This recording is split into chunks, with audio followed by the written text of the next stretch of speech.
There's a good chance that if you've ever played any sort of breakout type game, you've actually been playing Arkanoid. It's simply a Super Breakout clone, but it adds on to what Super Breakout was able to create, or Breakout for that matter.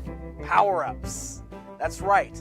Not only are you just a paddle that's bouncing a ball around to knock out the bricks, but now you're rewarded with different power-ups. Multi-ball, like in pinball, there was like a sticky pong paddle mode where you could like make the ball stick there and then you could shoot it wherever you wanted to. And there was even a laser one. Breaking blocks, you get split ball, okay, larger ship, all right, that's fine. Oh, gun! Yeah! One of Arkanoid's claims to fame is the varied layouts of all the stages. Different designs, they're not just, you know, a layer of horizontal bricks. You were able to have blocks that required multiple hits, block patterns that created different shapes and different figures. The layouts were pictures, like there was one that was a Space Invader. Everyone takes a different strategy. Sure. Yes, at the end of the day, it's still a Twitch game, but some of the levels you have to be more precise and you really want it to go up top so that you can work your way down. But one of the things I always found a little weird about it, there's a story to this game. It's a pong paddle, but they say it's a ship, and you're escaping from the mothership Arkanoid, and your ship is called the Voss. I don't know. The arcade cabinet had a wonderful weighted spinner, similar to that, but very heavy, smooth fluid, constant 360-degree motion, which let you move your paddle back and forth with really like nice precision. How can you not love this game? Seriously, I have tons of memories of playing it in the arcade back when I was a kid. It's the Valve's controller. And on the NES version of Arkanoid, they actually were cool enough to include the spinner controller. And it was the only game that you could use it for, unfortunately, an analog controller on the NES. And that's where a lot of people played it too. The improvement over Breakout. Took them long enough to come out with it, so damn well better be. これ面白いな面白いじゃないか面白い面白いファミコンじゃねえかコントローラー付きタイトアルカノイド新発売面白いじゃねえか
Okay, this is my 1986 Arkanoid machine.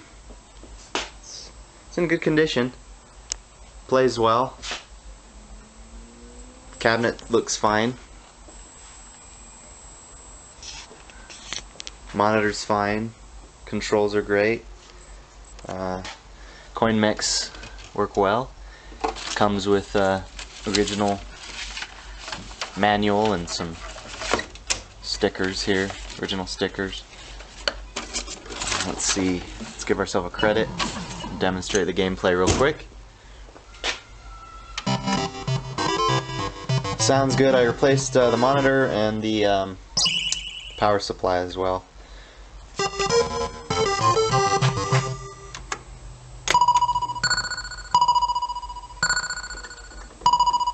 So that capsule made the ball slow down. That's a brake capsule. Oops. Another, oh, that's catch. Very addicting game. This is, I would consider, the king of all the paddle, ball, and block games. There's another cool capsule that you can get where you can, that one, the laser, you can fire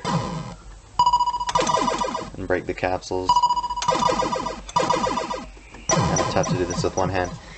Anyway, so yeah, very cool game, very fun. Right now it's on KSL, so you can go check that out at ksl.com under arcades. Thanks for watching. The inside here, and he gets the inside. Scott, you're working off a little baby make tracks. Oh, that's coming, and that's a baby. Frank's finishing up the Baylands control panel. That's almost done. But what we're showing you today is this gorgeous Arkanoid. This is in a Pac-Man cabinet, and we have light blue T-molding on it from the Discitron color. We think this really looks nice. It sets off especially nice with the control panel. That's the original Romstar control panel. Jonathan, can you take over? What do you think, Scott? You think our customer's going to be thrilled with this? Excited. Now what we've done, Arkanoid doesn't have, oh, that's the band next door. We're about to be treated. Still going at 9:45 at night. 9:45. It's another game going to our dentist in Arkansas. What we've done since Arkanoid had no free play setting, we've wired it into the first player button. So if you just push that button to start, it not only puts a credit on it, but it'll start the game. That way we don't have to bother with the button on the front. What a terrific game this was. Now, are you aware, I don't know if you knew this has 50 different waves. Unbelievable amount of waves. And everybody loves the way this control feels. You can actually feel how nice and smooth it is. Really nice joystick. It's actually not a joystick, it's a rotary stick. As you know in this game, if you pick up the different pills, they do different things. The problem is you try to pick up a pill and you could die. Yeah, now I can find, oh gosh, that didn't last long, gosh. 50 screens, and this game gives you warps too. So you can actually, if you see a little opening here at the bottom, you can zip in and skip some waves.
Happy little games. When it comes to classic arcade titles from the mid-1980s whose legacy is still being felt today, Then look no further than the absolutely fantastic Arkanoid. This block-breaking arcade game definitely has its roots in the early 1970s, and also, thanks to a certain 1980s sci-fi cult classic, takes everything that was great about this concept and cranks it up to 11. Today, we are taking a look at the updated game, which features a lot of hot ball-on-wall action with enough levels to choke a horse. What is the connection between this game and the movie Tron? What arcade game did Arkanoid shamelessly rip off? How does the iconic Nolan Bushnell factor into this game? What amazing secret is hidden deep inside the arcade version of Arkanoid? Let's find out as we learn about the history of Arkanoid. When it comes to bat and ball games, you would think we would have to go back to the year of 1976 with the arcade game Breakout. But in actuality, we have to go back to 1972 with the release of Atari's iconic arcade game Pong. It was one of the earliest arcade video games available, and it was designed by Alan Alcorn based on a concept from Nolan Bushnell.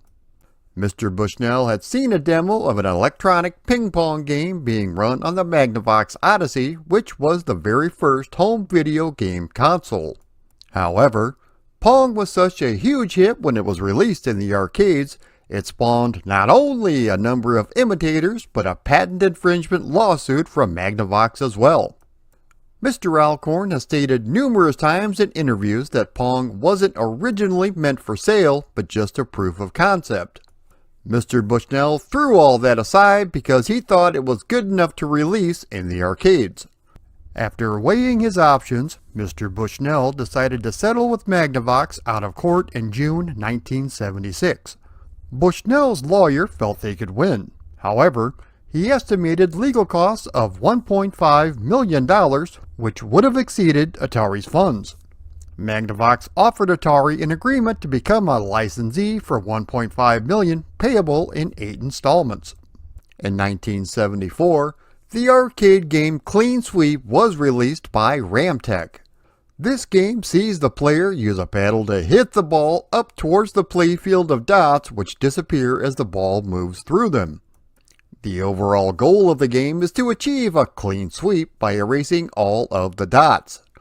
This was a huge hit back in 1974 and sold over 3,500 arcade cabinets. With great success comes great knockoffs, and Pong was no different. Mr. Bushnell wanted to do something about the rampant copying of his idea, so he decided to take the concept of Pong and turn it into a single-player game where the player would use a paddle at the bottom trying to break through the various bricks at the top. This new game would be designed by Nolan Bushnell and Steve Bristow as a means to counteract the various Pong clones that were on the market. Similar to Pong, this new game, rechristened Breakout because you are apparently breaking out of prison, which is what the artwork would have you believe. It's also a bit ironic since many video game players would also find themselves imprisoned a number of years later. The concept proved successful, but Mr. Bushnell did not like how many chips were required to run the newer Atari arcade games. Future Apple creator Steve Jobs was working under Mr. Bushnell and had assigned Steve with the task of designing a prototype utilizing fewer chips. Mr. Jobs was offered $750 with a bonus for every transistor logic chip he had successfully removed. In just 4 days, Mr. Jobs and his friend Steve Wozniak had designed a version of Pong that used only 30 chips. Since they were able to meet the deadline, Mr. Jobs was awarded a $5,000 bonus which he kept secret from Wozniak. Once again, the game was a huge commercial success and was the 5th highest earning arcade game of 1976. 11,000 cabinets were sold and it generated $60 million in revenue adjusted for inflation. It also sold over 1.5 million copies on the Atari VCS alone by 1983. However, it was also widely cloned, similar to Pong. As a side note, Breakout directly influenced Steve Wozniak's design for the Apple II computer. He has stated in various interviews that a lot of the features of the Apple II went in because of his designs for Breakout. He had designed it in hardware, but now he wanted to write it in software which was capable on the Apple II. Basically, all the game features were put in just so I could show off the game I was familiar with, Breakout, at the Homebrew Computer Club. It was the most satisfying day of my life when I demonstrated Breakout totally written in BASIC. It seemed like a huge step to me. After designing hardware arcade games, I knew that being able to program them in BASIC was going to change the world. Breakout was also influential to a number of other individuals, including Tomohiro Nishikado. Mr. Nishikado had stated that Breakout was the original inspiration behind his smash arcade game Space Invaders, which was released in 1978. He wanted players to feel the same tension from destroying targets one small piece at a time. This brings us to 1986 and the creation of Arkanoid. The game was created by Taito's Akira Fujita and Hiroshi Sugino. These two were lifelong friends and were working for the company of Taito. The idea came from a client who suggested to Taito's higher-ups that perhaps a new block-breaking arcade game could be a success due to the genre starting to see an upturn in popularity. The era of Breakout and its various clones and knockoffs had seen a serious decline over the last number of years, so it was thought that a new, updated version would be the way to go. However, the entire design team didn't see the merits but went along anyway. Taito ordered its developers to submit proposals for the game, and of the dozens that were proposed, only 2 were chosen. One was from Mr. Sugino and the other was from Mr. Fujita. These 2 designs that were chosen were ultimately combined, with Fujita designing and planning the game, and Sugino was put in charge of graphics and screen layouts. He was a huge fan of sci-fi movies, and Tron in particular had a great influence on him. He loved the neon aesthetics as well as the design of the Master Control program, which was the basis for the final boss of the game, who was known as Do. This new, updated version of Breakout would feature more levels, actual color graphics, and not just strips of colored cellophane placed over a black and white monitor, updated graphics, power-ups, and a catchy theme song that still lives rent-free in my head.